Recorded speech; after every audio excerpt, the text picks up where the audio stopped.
Hello and welcome to Online Storytime. I'm Mrs. V and we're going to be reading the next chapter in Charlie and the Chocolate Factory, which is chapter 11 today. So if you want to find your way there, if you're reading along with us, then please do so. And if not, just sit back and enjoy. The Miracle. Charlie entered the shop and laid a damp 50p on the counter. "One Wonka's Whipple Scrumptious Fudge Mellow Delight," he said, remembering how much he had loved the one he had had on his birthday. The man behind the counter looked fat and well fed. He had big lips and fat cheeks and a very fat neck. The fat around his neck bulged out all around the top of his collar like a rubber ring.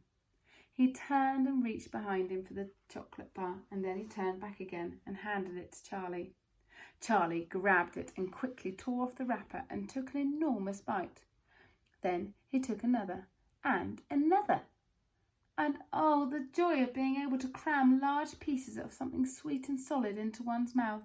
The sheer blissful joy of being able to fill one's mouth with rich, solid food.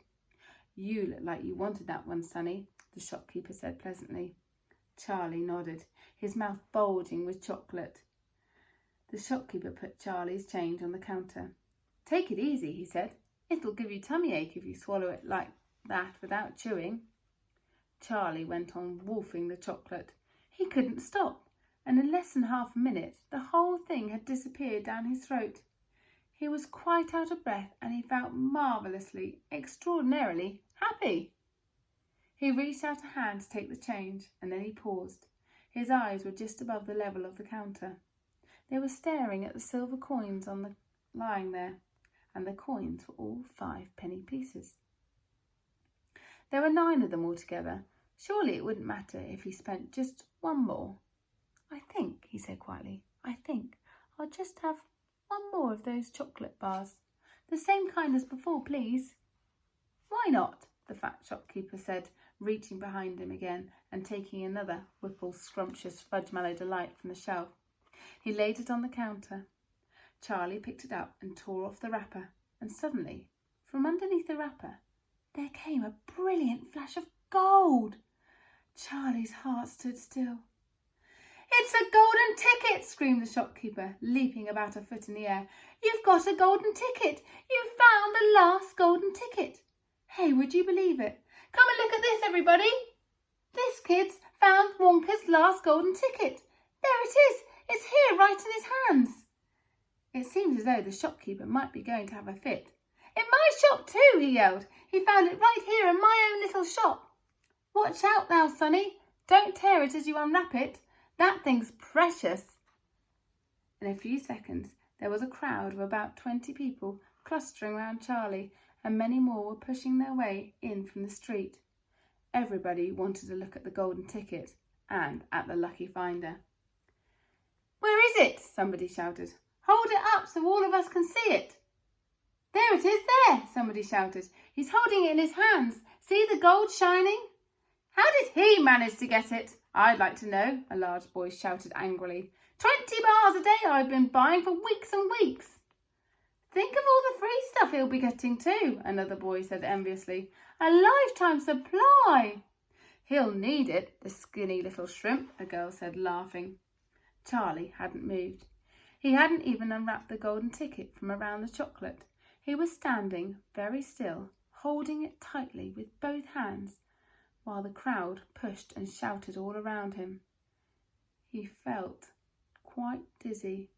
There was a peculiar floating sensation coming over him, as though he were floating up in the air like a balloon. He could hear his heart thumping away loudly somewhere in his throat. At that point, he became aware of a hand resting lightly on his shoulder, and then he looked up. He saw a tall man standing over him. "Listen," the man whispered. "I'll buy it from you. I'll give you £50. How about it, eh? And I'll give you a new bicycle as well, okay?" "Are you crazy?" shouted a woman who was standing equally close. "Why, I'd give him £200 for that ticket." "You want to sell that ticket for £200, young man?" "That's quite enough of that," the fat shopkeeper shouted, pushing his way through the crowd and taking Charlie firmly by the arm. "Leave the kid alone, will you? Make way there! Let him out!" And to Charlie, as he led him to the door, he whispered, "Don't you let anyone have it. Take it straight home. Quickly, before you lose it. Run all the way and don't stop until you get there. You understand?" Charlie nodded. "You know something," the fat shopkeeper said, pausing a moment and smiling at Charlie. "I have a feeling you needed a break like this. I'm awfully glad you got it. Good luck to you, Sonny." "Thank you," Charlie said, and off he went, running through the snow as fast as his legs could go. And as he passed Mr. Willy Wonka's factory, he turned and waved at it and sang out, "I'll be seeing you! I'll be seeing you!" And 5 minutes later, he arrived at his home. Thank you for listening today to Chapter 11.